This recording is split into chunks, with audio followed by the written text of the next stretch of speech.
Inteligência artificial é o tema da moda e parece que tão cedo a gente vai parar de debater. Vamos hoje começar esse debate, então, aqui no Papo Júris, para a gente poder ter uma noção das questões éticas, das questões jurídicas e das demais implicações que isso pode causar. Nesse jogo algorítmico, a brincadeira do zerinho ou um ganhou uma nova proporção, minha gente. Onde estamos nós, seres humanos, e quais os impactos sobre nós no desenvolvimento e da utilização da inteligência artificial? Apenas um parêntese aqui, o robô do Bolsonaro não é inteligência artificial, é uma burrice brutal.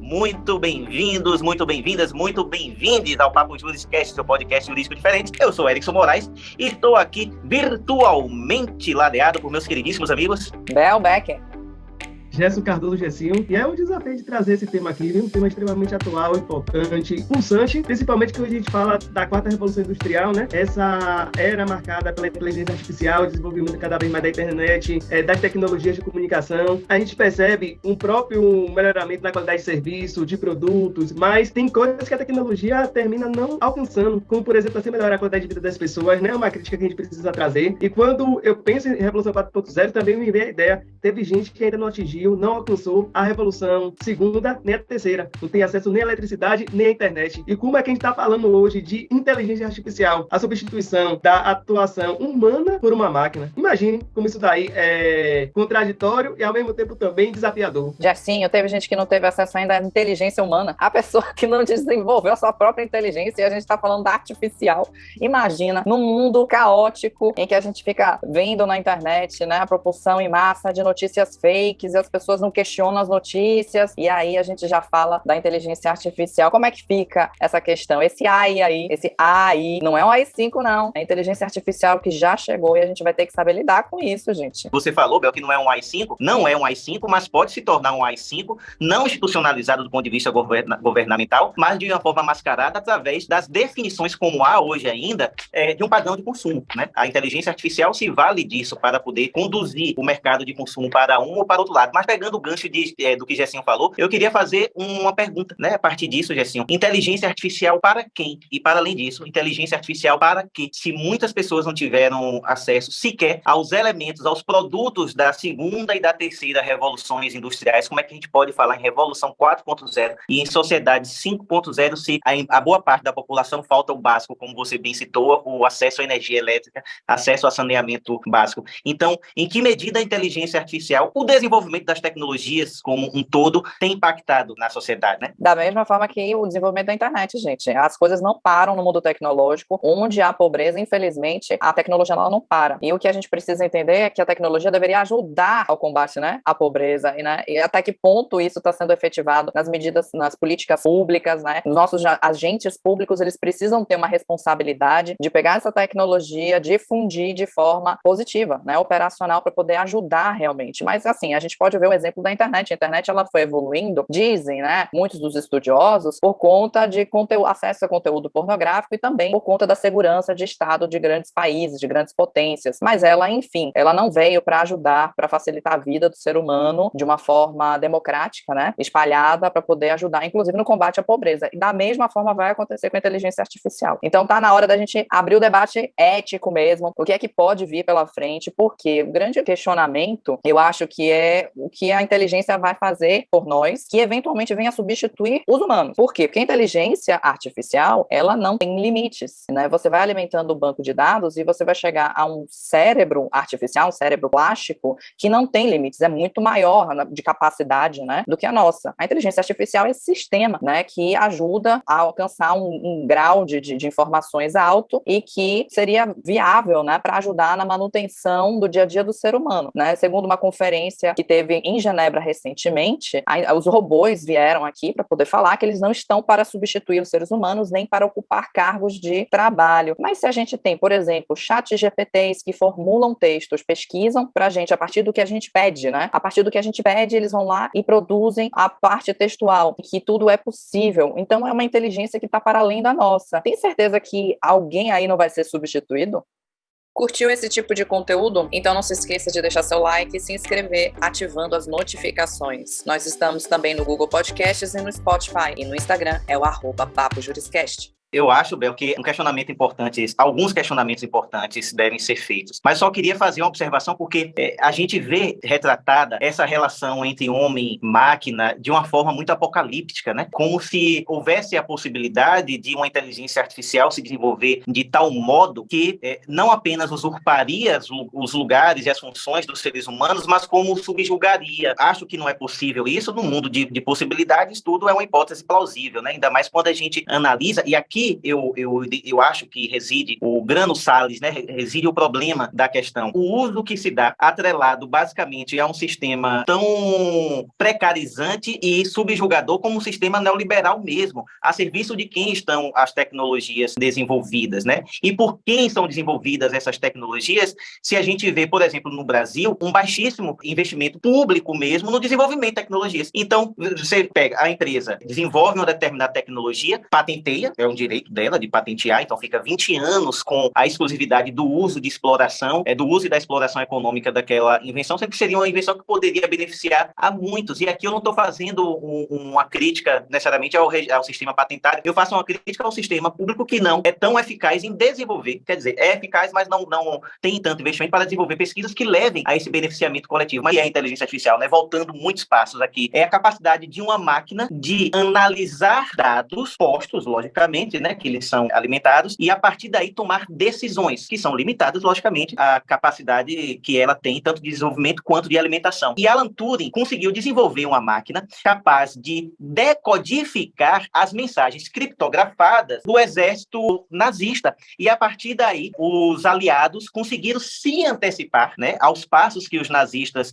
dariam, e isso estima-se que reduziu o tempo à guerra em pelo menos 2 anos. Mas veja, naquela linha simondoniana, né, a união de esforços entre o elemento humano e o elemento máquina e o elemento artificial. Isso em 1943 ou 4 que ele desenvolveu a máquina, e a guerra findou-se em 45, oficialmente. Esse foi Alan Turing, amigo, que você falou? Alan Turing, mas só queria fazer um parênteses, dentro do que eu tinha falado anteriormente, sobre essa visão apocalíptica da relação entre máquina e homem. Tem um filósofo francês chamado Gilbert Simondon, que ele é um filósofo chamado filósofo da técnica, ele é da primeira metade do século XX, e desde lá ele afirma que há um processo simbiótico, desde o início da humanidade, entre o homem e o que ele denomina de objeto técnico. Os objetos técnicos, grosso modo, são as máquinas, são os inventos humanos, de modo que o desenvolvimento da humanidade está umbilicalmente ligado ao desenvolvimento também tecnológico. Ora, vamos observar, por exemplo, se não houvesse o desenvolvimento de alguns tipos de tecnologia, nós não teríamos hoje uma cirurgia minimamente invasiva. A laser, amigo. Tem cirurgia hoje a laser. Exato. Se a gente não tivesse o desenvolvimento de alguns tipos de ferramentas, inclusive tecnológicas, a gente não iria mais para fundo do nosso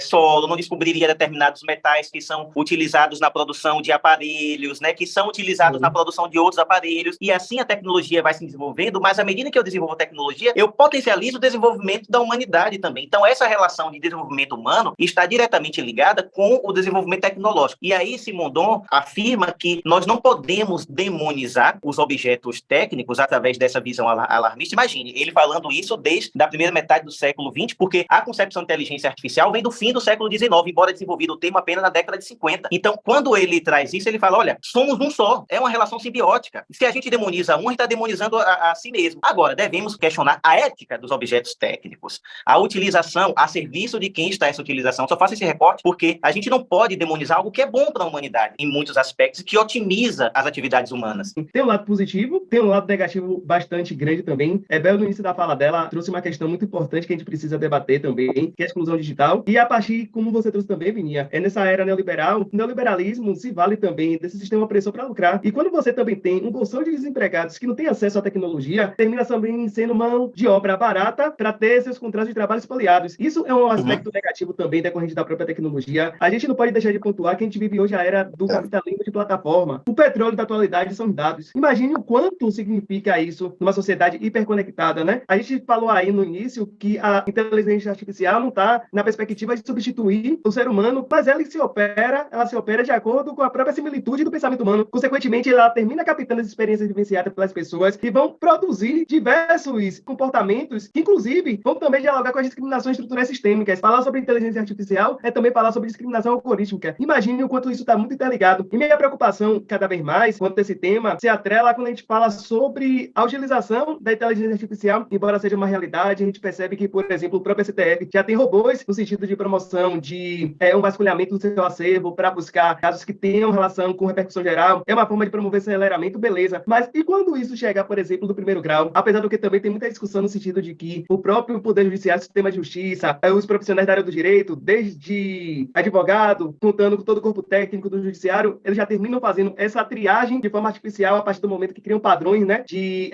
petições, de despacho, de sentença, de pareceres. Mas a questão toda é quando chegar, por exemplo, um comportamento desse logo na base, quando as pessoas acessam o Poder Judiciário e vão encontrar uma decisão formatada. Uma decisão que, por exemplo, não vai pensar que do outro lado existe uma pessoa humana, né? O quanto, por exemplo, isso pode ser impactante quando você tem um caso que discute, por exemplo, uma relação de punição estatal por conta de um crime e, na verdade, através de um próprio sistema você decide, sendo que a gente sabe que o próprio sistema judiciário reproduz racismo estrutural, institucional, machismo, homofobia. Isso que termina também sendo o cerne da questão que a gente precisa discutir. Até que ponto nós vamos poder pensar em desenvolvimento? A agenda da ONU 2030 busca ser a promoção de desenvolvimento sustentável. Como é que a gente vai falar em desenvolvimento sustentável quando, por exemplo, a inteligência artificial pode ser uma aliada à manutenção de todo esse sistema de opressão, promovendo cada vez mais a desumanização? É isso. E se tiver redução de postos de certos empregos, né? Aí você estava falando da questão do judiciário, tudo já está um maquinário. Assim, para quem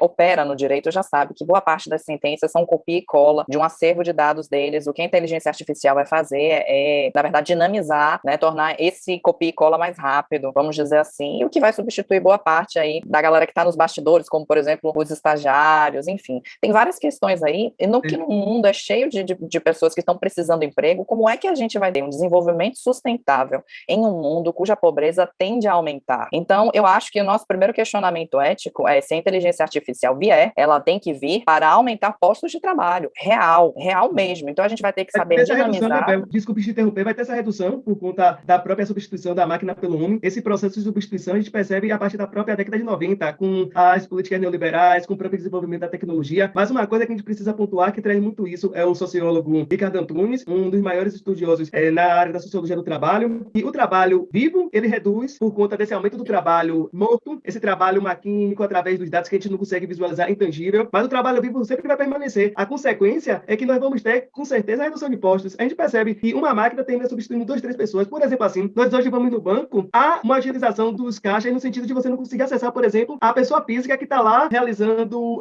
cobrança do caixa dela, entendeu? Tem esse livro de Ricardo Antunes, deu trabalho, ensaio sobre a metamorfose e centralidade do mundo do trabalho. Foi um questionamento muito trazido na época que ele elaborou esse livro, no sentido de que o trabalho vai acabar diante de todo esse processo de desenvolvimento, né? Eu acredito que a gente vai renovar algumas áreas, realmente. Isso daí é uma projeção para o futuro, mas algumas áreas vão ficar mortas mesmo. Isso aí é fato. E eu queria pegar um gancho numa fala sua anterior sobre a questão racializada, né? Eu fui fazer um teste com inteligência artificial em uma das minhas fotos e ela está se aprimorando cada vez mais. Todos os traços maiores, vamos dizer assim, no meu rosto foram reduzidos, né? E eu achei interessante como, assim, a foto ficou dentro de um padrão perfeito, né? De textura facial, de tudo. E eu fico perguntando, gente, fotógrafo daqui para frente, se o mundo pode ser perfeito com inteligência artificial, o fotógrafo vai para quê, não, né? Mas, Gabriel, não é nem a questão da substituição da atividade do fotógrafo. É, na verdade, você criar um sistema que termina padronizando corpos, né? E aí é que vem o padrão eurocêntrico. Eu fiquei num padrão eurocêntrico dentro do possível. Verdade. Define o que é bonito, o que é belo, o que é aceitável. Isso daí que termina sendo problema. E quando você traz essa questão, me remete também a uma reportagem que foi exibida no Fantástico, salvo engano, foi em fevereiro de 2021. Ele trazia essa reportagem sobre o reconhecimento fotográfico no Brasil de pessoas negras presas e mostrava que 83% das pessoas que eram identificadas na foto não tinham praticado nada. Pare para pensar o quanto o algoritmo termina sendo aliado a esse processo de encarceramento de corpos negros, né? É uma situação complicada. E ainda sobre a questão da imagem, vem um questionamento falando de Fantástico também. A gente teve agora recentemente no Brasil uma propaganda da empresa Volkswagen em que recriou a Elis Regina junto com sua filha Maria Rita e, assim, veio um grande questionamento, né? A Elis Regina, ela não está mais entre nós. A quem cabe o direito à sua imagem? A sua família? E a partir daí, o uso da sua imagem para veicular a uma propaganda que talvez ideologicamente a própria Elis não quisesse ser veiculada. Será que as pessoas que estão falecidas vão ter direito, um respeito às suas ideologias serem preservadas depois de morta? Sabe? E aí, um questionamento ético muito interessante aí nisso. E aí a gente percebe, Belge, assim, uma necessidade de avanço de conceitos jurídicos, né, de revisitação, de reformulação de conceitos conceitos jurídicos, como, por exemplo, a proteção à pessoa, à personalidade, né? Porque, se não me engano, o artigo 1º, o artigo 2º do Código Civil diz que os direitos de personalidade se iniciam com o nascimento vivo, mas a lei porá salvo desde a concepção os direitos do nascituro. Mais ou menos isso, não sei se é literalmente assim. A personalidade inicia com o nascimento vivo. Se ela inicia com o nascimento vivo, ela pressupõe a manutenção da vida para a sua permanência. Se ela pressupõe a manutenção da vida, quando morre, extinguem-se os direitos de personalidade. Por exemplo, direitos autorais que se transmitem para os herdeiros. Então, há uma necessidade de a gente reformular alguns conceitos jurídicos já estabelecidos há séculos para poder se adequar a esse novo quadrante histórico que traz em si mesmo essas novas possibilidades, como ressuscitar virtualmente Elis Regina e colocá-la para cantar em uma ação de marketing de uma empresa que defendeu um sistema contra o qual ela lutou, inclusive, que foi o sistema ditatorial, porque é a Volkswagen, e há documentos históricos que demonstram, que comprovam o envolvimento e o financiamento pela Volkswagen da ditadura brasileira, né, instalada em 4. Então, para além da questão assim, da imagem, será que é ético eu ressuscitar virtualmente uma pessoa viva, mas o buraco acaba sendo mais embaixo, para aquela finalidade, né? Para associar a imagem dela, inclusive a música de Belchior também. Belchior foi uma voz ativa contra a ditadura. E colocaram cantando uma música de Belchior, que inclusive é um soco no estômago da ditadura. Sim, e aí tudo isso na Volkswagen, o que não fez o menor sentido. Será que as pessoas, quando morrerem, não vão ter direito ao descanso da morte, sabe? De serem preservadas. Será que a gente vai ter que agora no testamento falar, não quero que minha imagem seja utilizada, minha música, minha voz, para outras finalidades que não as minhas, que eu sempre fiz em vida? A gente vai ter que botar isso no testamento. Olha só, novas possibilidades jurídicas estão ocorrendo, né? Então, ela trouxe uma questão interessante, porque assim, o próprio direito à imagem, à preservação da pessoa falecida, também é um direito constitucional, né? E quando você tem uma ideia provavelmente contrária ao que aquela pessoa em vida pensava, aí começa a gerar esse conjunto jurídico, ético, né? Assim, cabe, por exemplo, assim, os próprios familiares, no caso os herdeiros, como é que eles vão lidar com essa situação? É uma questão que precisa ser enfrentada pelo direito através da inteligência artificial. Foi possível reproduzir essa imagem, que termina tendo uma repercussão para além da vida da pessoa falecida, mas também para a gente, enquanto sociedade, né? Como o Bel falou aí, será que a pessoa vai ter que ficar agora preocupada em vida? Eu vou trazer até uma questão interessante com o falecimento de Rita Lee. Rita Lee fez diversas exigências antes de falecer. Não quero que tenha político no meu funeral. Será que nós vamos seguir para essa tendência? Pois é, e eu vou até aqui provocar quem está ouvindo a gente, vou provocar a gente, não que a gente tenha a solução para isso, mas esse caso específico da Elis Regina, assim, me soou tão humilhante para a própria Elis Regina, dentro do que ela propagava, dentro das ideias que ela confessava, que para mim isso pode ter sido, inclusive, crime de vilipêndio ao cadáver. Aí é um dos pontos, Bel, eu não acho que configura o tipo penal específico do crime. Eu tô lendo aqui vilipendiar cadáver, não é simplesmente chutar o cadáver, tá? Só para quem entende, assim, da área criminal, não é o corpo do cadáver, mas vilipendiar é destratar ou humilhar, e a gente pode estar falando da imagem também, e das ideologias. Mas quando você fala cadáver, você pressupõe, embora não haja um ato físico, mas você pressupõe a presença física do cadáver. Isso é íncito ao tipo penal. Então, não basta eu falar mal de alguém que já morreu, que está lá no cemitério. Eu tenho que estar próximo ao Mas fica cadáver, aqui, o corpo de Elis Regina estava ao lado da Maria Rita. Você não viu o corpo da Elis Regina lá? Fazendo até um recorte rapidinho em relação à fala de Bel, sobre esse conformismo em relação a você ir de encontro ao próprio interesse da pessoa morta, é bom a gente falar que no próprio direito penal não admite analogia, né, em sentido prejudicial. Analogia malaparte. E também tem uma questão, a pessoa morta, ela pode ser também vítima do crime de calúnia, né? É punível a calúnia contra os mortos, essa imputação de fato é considerado falsamente crime, né? Mas é um desafio do ordenamento jurídico em relação a isso. Nós precisamos, de fato, pensar qual vai ser a realidade de vida que nós vamos viver daqui em diante, que a inteligência artificial é uma realidade, ela tem sido utilizada, como vocês trouxeram aí, em alguns momentos, de forma extremamente positiva, mas o problema todo é que essa inteligência, que termina sendo mais vista pela gente através da utilização das máquinas, ela é operada por algoritmos. E esses algoritmos vão representar, de fato, os valores sociais, os valores morais, os valores culturais que a pessoa consegue captar no ambiente social que ela convive. Existe uma das formas mais simbólicas da gente pensar em relação à inteligência artificial e algoritmo como numa seleção de recrutamento de pessoas, né? Por aí a gente vai. Para vocês terem uma ideia também, tem uma interessante observação feita por Ludmila Bilho, uma grande estudiosa também na área da plataformização, dizendo que a partir do perfil da própria pessoa pessoa que está trabalhando nas plataformas digitais, eles podem promover exclusão diferente. Por exemplo, assim, pessoas negras vão ser direcionadas a cumprirem uma atividade de entrega no bairro periférico. Já a branca vai ser direcionada a um bairro nobre. Então, o assunto é cada vez mais instigante, desafiador, e a gente precisa trazer sempre. Eu fiz aquela provocação sobre a possível crime de vilipêndio ao cadáver. Por quê? Porque no direito penal, especificamente, a gente precisa de uma lei anterior, né, para poder prever um crime. E como a inteligência artificial está crescendo, o assunto está cada vez mais polêmico, meios de inteligência artificial já estão sendo utilizados no dia a dia, então está na hora do direito penal correr contra o tempo e regulamentar todas as questões que podem incomodar as pessoas, que podem ferir os direitos das pessoas e que, de fato, já tem questionamento aí se já não está ferindo, né? Então, o direito penal tem que sair correndo dentro da área jurídica, tem que ser o pioneiro realmente nesse sentido, para não deixar passar nada. E aí vem o questionamento. A gente não sabe para onde vai essa questão da inteligência artificial, né? O pessoal que faz programação de sistemas tá tranquilo porque eles estão lá operando, mas quem aplica ou coloca em prática os programas desenvolvidos está se questionando. E eu? Já que a inteligência artificial vai poder fazer esse meu trabalho, que é a galera do TI. A galera do TI está lá se questionando, eu vou fazer o quê? Então são vários questionamentos que nem o próprio pessoal que operacionaliza o sistema sabe para onde vai. Então, assim, cabe ao direito realmente se antecipar. Eu acho que esse é o primeiro propósito. Os debates éticos têm de ser travados agora, também na correria, porque a inteligência artificial a cada semana tem uma novidade e a gente precisa realmente prever o que pode vir a acontecer. Então, a gente está achando que pela frente vão surgir tipos penais em aberto, né, para que a gente possa ir adequando a depender da situação. São tipos que podem ter previsão em lei apartada, né, de rol, de exemplos e tudo mais, mas é o que o direito pode fazer agora, é correr contra o tempo. E a gente sabe que, historicamente falando, o direito ele não consegue correr contra o tempo, né?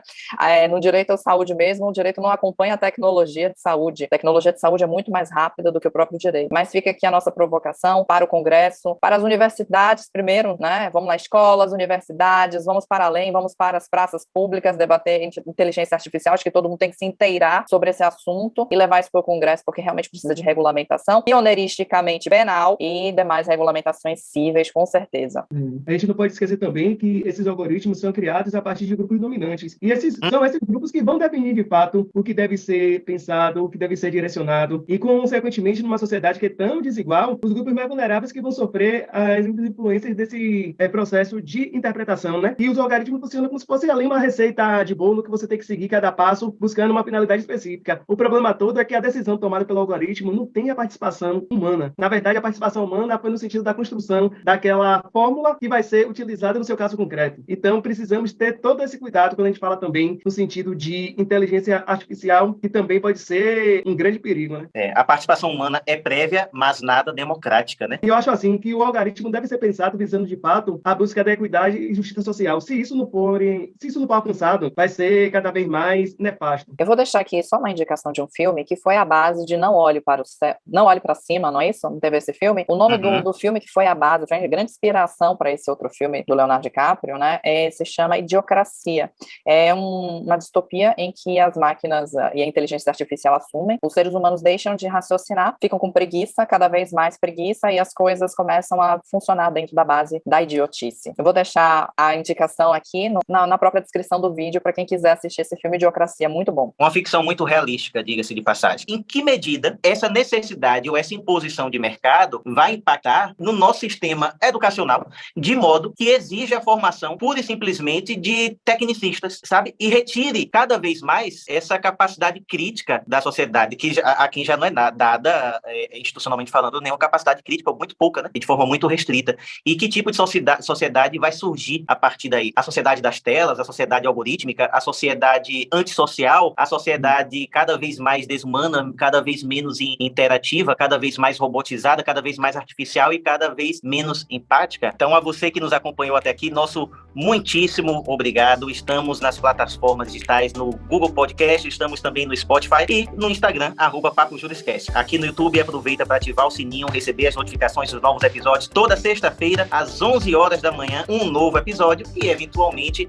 uma live ao vivo para tratar de algum assunto do momento. A você que nos acompanhou até aqui, um beijo nada virtual em seu coração e até a próxima. Tchau. Valeu, galera. Beijos.